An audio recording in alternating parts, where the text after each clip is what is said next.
एक बार नारद जी को यह अभिमान हो गया कि उनसे बढ़कर इस पृथ्वी पर कोई दूसरा भगवान विष्णु का भक्त नहीं है। उनका व्यवहार भी इस भावना से प्रेरित होकर कुछ बदलने लगा। वे भगवान के गुणों का गान करने के साथ साथ अपने सेवा कार्यों को भी वर्णन करने लगे। भगवान से कोई बात छुपी थोड़ी रहती है, उन्हें तुरंत इस बात का पता चल गया। वे अपने भक्त का पतन भला कैसे देख सकते थे। इसलिए उन्होंने नारद की इस दुष्प्रवृत्ति से बचाने का निर्णय किया। एक दिन नारद जी और भगवान विष्णु साथ साथ वन जा रहे थे।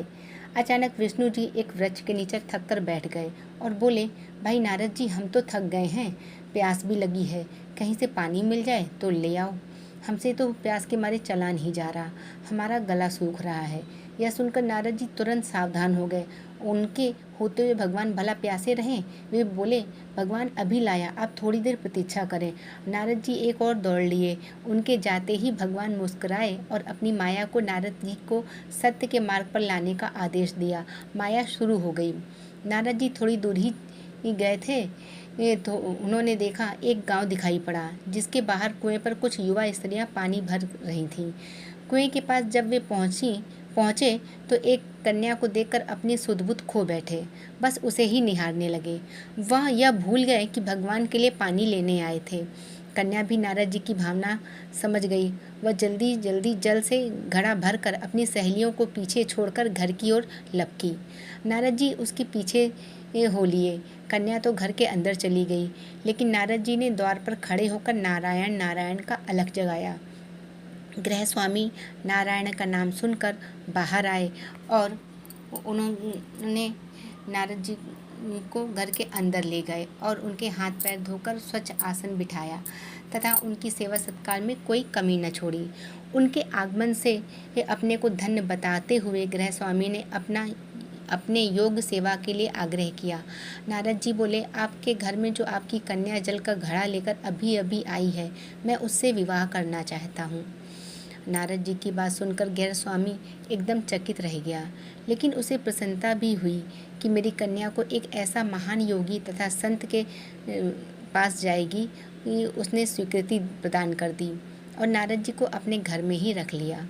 2-4 दिन पश्चात शुभ मुहूर्त में उसने अपनी कन्या का विवाह नारद जी के साथ कर दिया तथा उन्हें गांव में ही उतनी धरती का टुकड़ा दे दिया कि खेती करके वे आराम से अपना और अपने परिवार का पेट भर सकें। अब नारद जी की वीणा एक खूंटी पर टंगी रहती, जिसकी ओर ध्यान भी बहुत कम जाता। अपनी पत्नी के आगे नारायण को वो भूल गए। दिन भर खेती में लगे रहते, कभी हल चलाते, कभी पानी देते, कभी बीज बोते, तो कभी निराई गुड़ाई करते।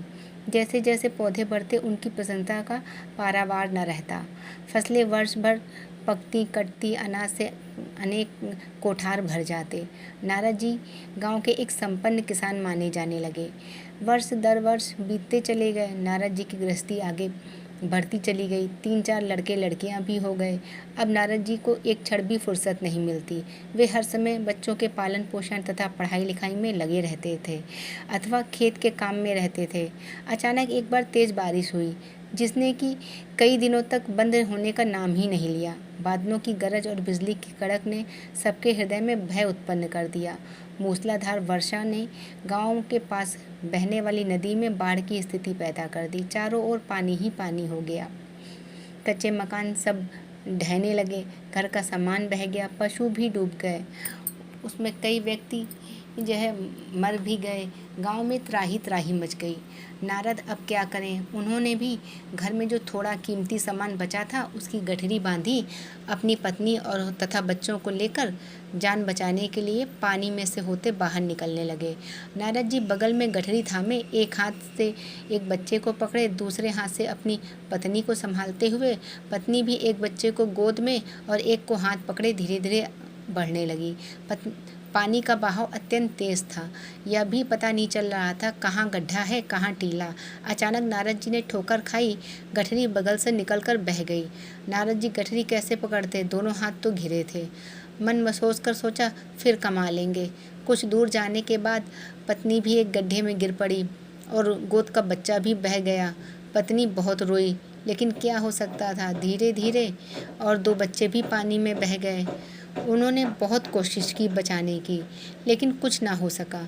दोनों पति पत्नी बड़े दुखी, रोते कलपते, एक दूसरे को सांत्वना देते कोई ऊंची जगह ढूंढते रहे। एक जगह आगे चलकर दोनों एक गड्ढे में समा गए। नारद जी तो किसी प्रकार गड्ढे में से निकल आए, मगर उनकी पत्नी का पता कहीं नहीं चला। बहुत देर तक नारद जी उसे इधर उधर ढूंढ रहे, लेकिन व्यर्थ। रोते रोते उनका बुरा हाल था। हृदय पत्नी और बच्चों को याद करके फटा जा रहा था। उनकी तो सारी गृहस्थी उजड़ गई। बेचारे क्या करें, किसे कोसें, अपने भाग्य को या भगवान को। भगवान का ध्यान आते ही नारद जी के मस्तिष्क में प्रकाश फैल गया और पुरानी सारी बातें याद आ गईं। वे किस लिए आए थे और कहाँ आ गए। ओहो ओ, भगवान विष्णु तो उनकी प्रतीक्षा कर रहे होंगे। वे तो उनके लिए जल लेने आए थे और यहाँ गृहस्थी बसा कर बैठ गए। वर्षों बीत गए गृहस्थी को बसने में और फिर सब नष्ट हो गया। क्या भगवान अब भी मेरी प्रतीक्षा में उसी वृक्ष के नीचे बैठे होंगे? यह सोचते ही बाढ़ नदारद हो गई। गांव भी अंतर्ध्यान हो गया। वे तो घने वन में खड़े थे। नारद जी पछताते और शर्माते हुए दौड़े। देखा कुछ ही दूर पर उस वृक्ष के नीचे भगवान लेटे हैं। नारद जी को देखते ही उठ बैठे और बोले, अरे भाई नारद, कहाँ चले गए थे? बड़ी देर लगा दी, पानी लाए या नहीं? नारद जी भगवान के चरण पकड़कर बैठ गए और लगे अश्रु बहाने। उनके मुंह से एक बोल भी न फूटा। भगवान मुस्कुराए और बोले, तुम अभी तो गए थे, कुछ अधिक देर थोड़ी ही हुई है। लेकिन नारद जी को लगा कि कई वर्षों बीत गए। अब उनकी समझ में आया, यह सब भगवान की माया थी, जो उनके अभिमान को चूर चूर करने के लिए पैदा हुई थी। वे सोचने लगे, उन्हें बड़ा घमंड था कि उनसे बढ़कर त्रिलोक में कोई भक्त नहीं। लेकिन एक स्त्री को देख के वे भगवान को भूल गए। उनको पछतावा होने लगा और उनका घमंड जरा सी देर में ढेर हो गया। वे पुनः सरलता और विनय के साथ भगवान का गुणगान गाने लगे। बोलो जय श्री हरि नारायण।